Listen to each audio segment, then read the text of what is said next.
Welcome back. Today I wanted to talk about witching away from home.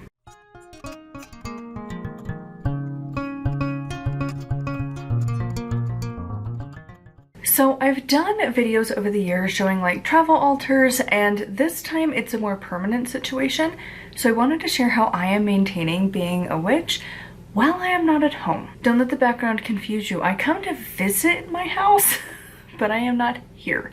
I am not spending the majority of my day here. I am not working from my house. I am working where I am taking care of somebody after a surgery. And first of all, the internet is so freaking slow. Oh my God. Like, I literally, I will edit a video at night, let it render while I finish getting my 10,000 steps. Then when I leave in the morning, I will hit upload because it literally will take like 2 to 3 hours to upload. Keeping in mind, here, the same length of videos, because I've had shorter videos, so it should go really fast. Only take, she's back. She says hello. She's not thrilled that I'm also not home. They will only take about like maybe 5 minutes. And instead now they're taking 2 to 3 hours. So it's been a magical journey of uploads. But anyways, so I've been working as in reading all of the books because that's easy to do when you're taking care of somebody. You can put a bookmark in, go do what you need to, help them grab whatever they need, and then go back to your book. So that said, I wanted to talk about how I am witching when I'm not at home, because I'm not at my house. I don't have all of my witchcraft supplies, and I don't have as much time that I normally would to witchcraft. So the first thing is that I carry around 3 charged crystals. Now, the first one is one that I have needed for a while. I carry a piece of citrine all the time. It's a great stone. I feel like it's just very helpful. I have it charged for specific things. Sorry if I'm like so many jump cuts. The baby cat is like very much demanding attention right now. She woke up from her nap and decided it is all about her. You can't see her. She's like not that far away. She's over here. We'll just do this for a second. You can see the messy couch in the background, but look at her. She's so cute. She does not love this situation.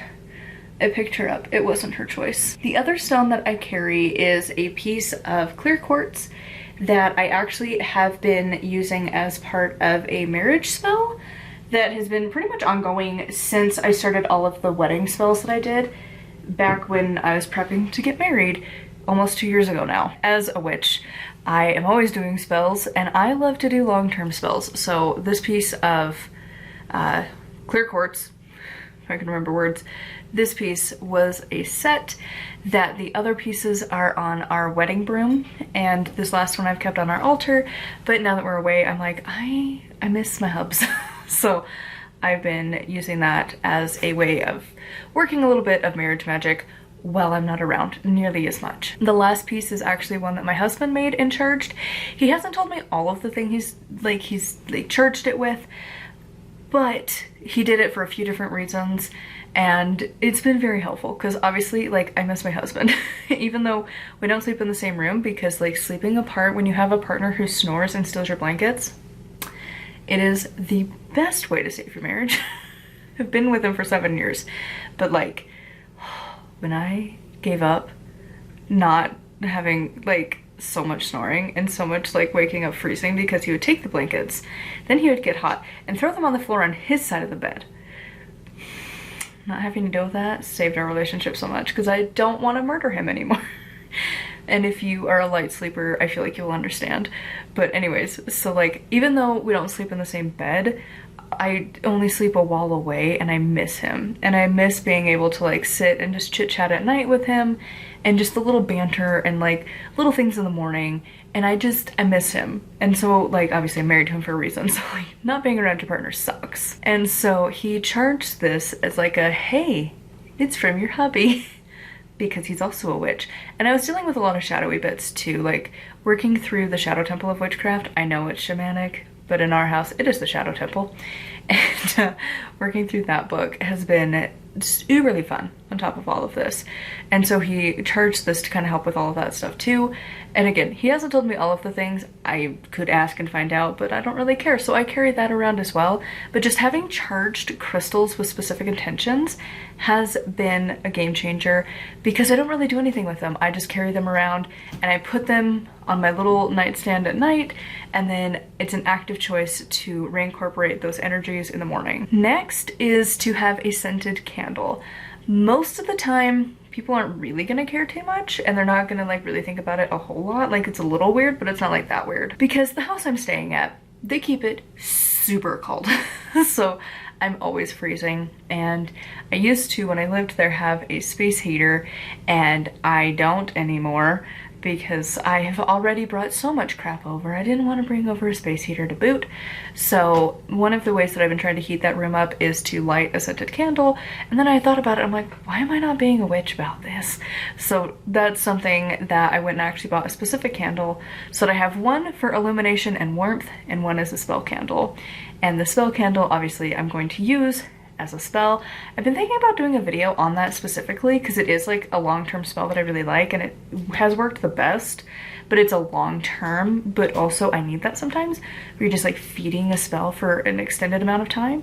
So if you're curious about it, let me know and I'll make a video about it. The next thing is that I brought some decks. Now, I'm not necessarily pulling a card every single day, because again, a little crazy, but just having them nearby makes me feel better, because I can choose to pull a card if I want to.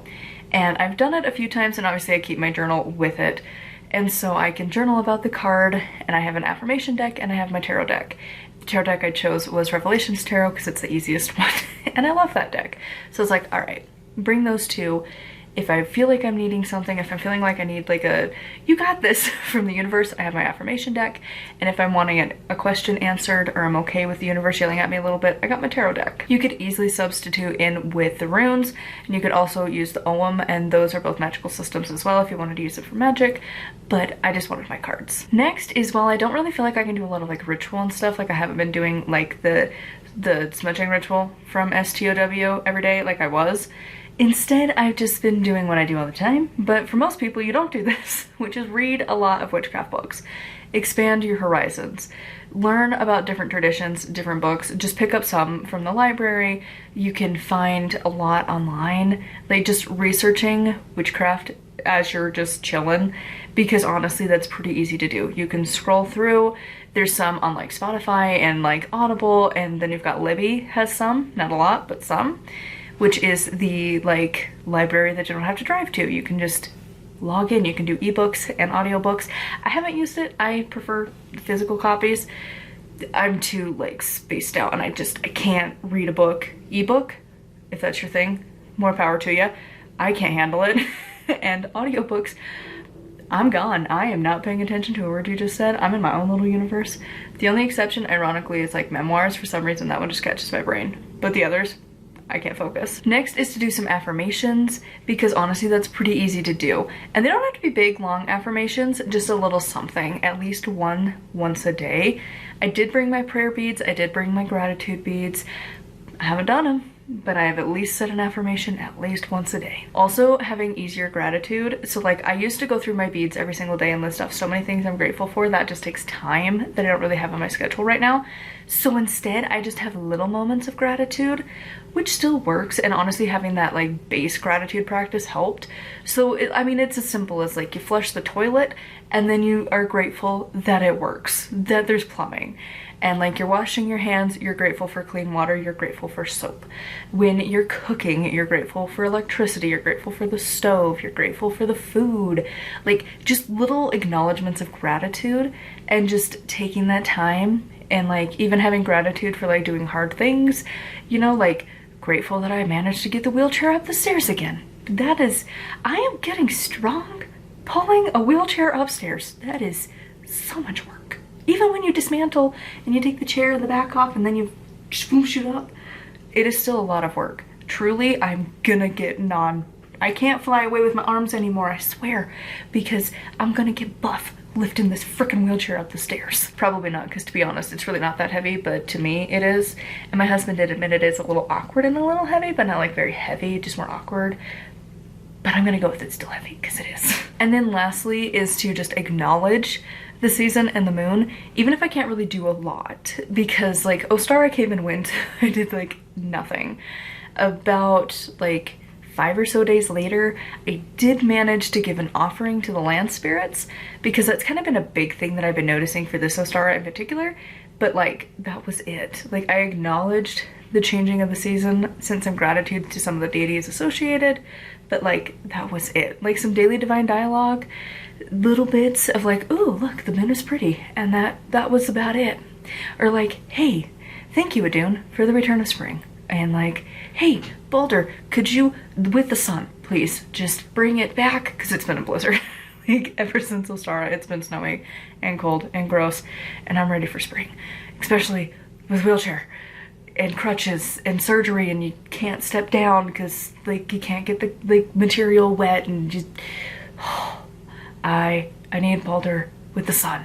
I know he's not necessarily associated with the sun, but that's a new thing. So I'm really feeling associating him with the sun, and it's like, please bring the warmth. Just little acknowledgements here and there has been the big thing, and like looking at the full moon and being like, that really feels like Odin's eye in Mimir's like well, doesn't it? And you know, that's about as far as that thought goes. Like I don't do ritual with it, I don't do anything. The most that I have got now is that I'm planning to burn some incense, at least when I can. My husband actually picked that up as a little surprise for me today. He was like, you need some lavender incense. And I'm like, I probably do, thank you, babes.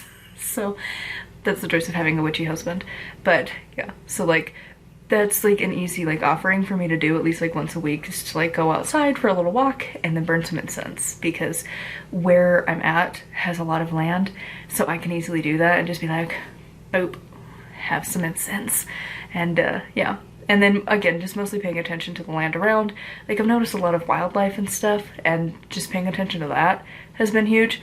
But really, that's all that I've been doing as a witch on the go for right now. So anyways, I would love to know what you do when you want to be a witch, but you are away from home for an extended period of time. And this is, again, like you're staying with family, not necessarily like staying at a hotel. Like I'm staying over at my dad's house. So like, it's not like I'm far away. Like it's just a different house.